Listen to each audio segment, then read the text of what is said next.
تو supreme court of Pakistan میں آج ایک بڑی تبدیلی آ گئی اور قاضی فائز عیسیٰ صاحب جو کل اپنی 65ویں سالگرہ اپنے گھر منائیں گے، وہ آج سپریم کورٹ سے رخصت ہوئے اور جسٹس یحییٰ آفریدی بطور چیف جسٹس آف پاکستان کل 11 بجے حلف اٹھانے جا رہے ہیں۔ اس سارے فل کورٹ ریفرنس یا جو الوداعی ظہرانہ ان کے اعزاز میں دیا گیا، یہ اسی لیے توجہ کا مرکز بھی رہا کہ اس میں 6 ججز شریک نہیں ہوئے۔ جسٹس منصور تو عمرے کی ادائیگی کے باعث بیرون ملک تھے، لیکن ان کا ایک خط ریفیوزل کا لیٹر منظر عام پر آیا جو انہوں نے رجسٹرار کے نام لکھا، اور اس میں انہوں نے جسٹس قاضی فائز عیسیٰ کی ذات پر بہت سے سوالات اٹھائے اور کہا کہ جس طرح ثاقب نثار صاحب کے دور میں انہوں نے اوائڈ کیا تھا ریفرنس میں شرکت سے، اس طرح آج بھی ان کا ضمیر اجازت نہیں دیتا کہ وہ ایسے چیف جسٹس کے ریفرنس میں شریک ہوں جن کے حوالے سے وہ بہت سے اعتراضات رکھتے ہیں۔ سٹی صاحب، آج ہر طرف جسٹس قاضی فائز عیسیٰ کا جو کریئر ہے وہ ڈسکس ہوتا رہا، وہ chief justice Balochistan high court کیسے بنے اور اس کے بعد بطور چیف جسٹس آف پاکستان ان کے فیصلے کیسے رہے، اس کے بارے میں متضاد آراء ہیں اور بہت سپلٹ ہے رائے میں۔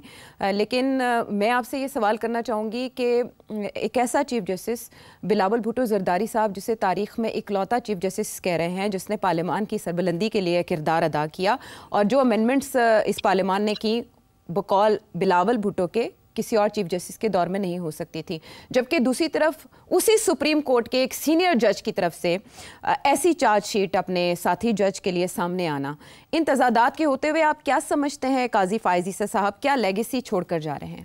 یہ بڑے افسوس کی بات ہے کہ ہماری جو بار اور بینچ اتنا ڈیوائیڈڈ ہے اس وقت کہ اب ذاتیات پہ لوگ اتر آئے ہیں۔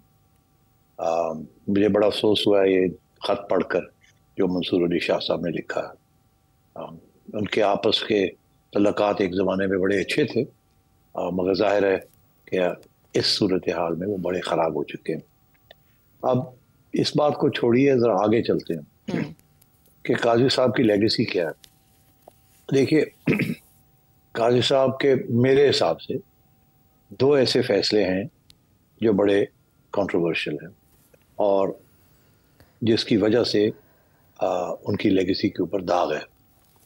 پہلا فیصلہ تو یہ تھا کہ ایک میمو گیٹ ایک کیس بنا تھا جس میں قاضی صاحب نے واز دی پریزائڈنگ جج حسین حقانی کے خلاف، بٹ ایکچولی آصف زرداری صاحب کے خلاف جب وہ پریزیڈنٹ تھے، اور اس میں قاضی صاحب نے ٹھیک ٹھاک قسم کی کراس ایگزامینیشن کی تھی حسین حقانی کی، اور اس میں بہت سی خامیاں تھیں، خصوصاً اس وقت کے جو D G I S I تھے، وہ انہوں نے فیصلہ کیا ہوا تھا کہ وہ ڈیسٹیبلائز کریں گے زرداری صاحب کو اور حسین حقانی کو نکالیں گے، اور بڑی ون سائیڈڈ قسم کی وہ ٹرائل تھی۔ تو ایک تو میں نے اس وقت بھی اعتراض کیا تھا اس پہ، کیونکہ اس سے پہلے ان کی بڑی اچھی ریپوٹیشن تھی، تو میں بڑا حیران تھا کہ انہوں نے ایسا کیس کیوں اٹھایا۔ مگر اس کے بعد انہوں نے کچھ فیصلے ایسے کیے جس کے ساتھ ان سے خوش نہیں تھی۔ وہ آپ کو بھی پتہ ہے، ہمیں بھی پتہ ہے کہ وہ کون سے فیصلے تھے۔ اور جب وہ چیف جسٹس بنے اس سے پہلے عمران خان کی حکومت میں کوشش پوری کی گئی کہ ان کو نکالا جائے سپریم کورٹ سے۔ آپ کو پتہ ہی ہے، اس کے دہرانے کی ضرورت نہیں، مگر لوگ بھول جاتے ہیں کہ وہ ذمہ داری عمران خان کی نہیں تھی، وہ اس وقت کی جو اسٹیبلشمنٹ تھی ان کے کہنے کے اوپر عمران خان نے جو کچھ کیا تھا، جیسے آج کل جو کچھ ہو رہا ہے کہ کون سٹرنگز پول کر رہا ہے۔ تو اس لیے قاضی صاحب وہ سروائیو کر گئے وہ کرائسس جو تھی اور چیف جسٹس بن گئے۔ اس کے بعد بالکل ایسے لگا کہ جیسے کہ قاضی صاحب ٹلٹ کر گئے، بالکل اپنی آزادی جو تھی یا سوچ کی وہ کھو چکے ہیں، اور امپریشن یہ ملا کہ وہ اسٹیبلشمنٹ اور آج کل کی حکومت کے ساتھ کھڑے ہیں اور انصاف صحیح طریقے سے دے نہیں رہے، غیر جانبدار۔ اور سب سے بڑا داغ اس وقت آیا جب کہ الیکشن سے پہلے وہ سمبل والا کیس ان کے پاس گیا، اور انہوں نے بڑا اسٹریٹ فارورڈ سا فیصلہ کر دیا، مگر کہ جی پی ٹی آئی کو سمبل نہیں ملے گا۔ اب وہ جو فیصلہ تھا وہ ٹیکسچول فیصلہ تھا، اور ساری پی ٹی آئی میں اور وکلا اور بار اور بینچ میں یہ امپریشن پڑ گیا کہ ہی از ناٹ فیئر، اور یہ ٹوٹل جسٹس نہیں ہے، یہ بالکل یہ اسی قسم کا فیصلہ ہے جیسا اقامہ کا فیصلہ تھا. تو وہ پہلا داغ لگا ان کے اوپر اچھا. کہ یہ انہوں نے جو فیصلہ دیا ہے، ایک تو یہ ہے کہ بالکل یہ کہ پاپولر پارٹی کو ناک آؤٹ کر دیا ہے، اور دوسرا یہ کہ وہ کوئی رولز بھی نہیں بنائے کہ اگر اس فیصلے کے کانسیکوینسز کیا ہوں گے. کہ اگر وہ رولز بنا بھی دیتے کہ ٹھیک ہے، مگر پتہ چل جاتا کہ جو آزاد کھڑے ہوں گے ان کا کیا ہوگا، جو پی ٹی آئی کے اپنے فارم کے اندر لکھیں گے کہ ہم پی ٹی آئی ہیں، ہاں ان کو سمبل نہ ملے، ان کا کیا حشر ہوگا. اس کی وجہ سے بعد میں یہ ساری کنفیوژن ہوئی about seats, especially reserve seats. اور تو یہ سارا کچھ جو ہے نا یہ ان کے گلے میں پڑتا ہے. اگر وہ فیصلہ دینا بھی تھا تو کچھ کلیریفیکیشن بھی ساتھ دے دینی چاہیے تھی، جو نہیں دی. اور آپ کو یاد ہوگا میں نے اس وقت بھی کہا تھا کہ دس از ناٹ اے گڈ فیصلہ. اور جس طرح الیکشن سے پہلے 2 اور فیصلے آئے تھے عمران خان کے خلاف، میں نے کہا تھا کہ یہ آ رہے ہیں مگر یہ آنے نہیں چاہیے. This is not a good thing. ایسے لگتا ہے کہ سارے باعث بینٹ ہے کہ ان کو آؤٹ رکھنا. It's not a good thing. بہرحال اینی وے، مگر اس کے بعد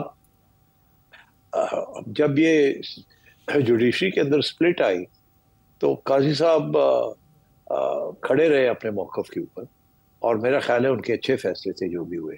اور یہ جو 6-7 ججز ہیں ان کے پولیٹیکل باعث جو تھا وہ اب نظر آنا شروع ہو گیا. جہاں پہلے قاضی صاحب کا باعث نظر آ رہا تھا، اس دفعہ 7-8 ججز کا باعث، سیاسی باعث نظر آنا شروع ہو گیا. تو وہ بیلنس کرنے کے لیے میرا خیال ہے انہوں نے اچھے فیصلے کیے.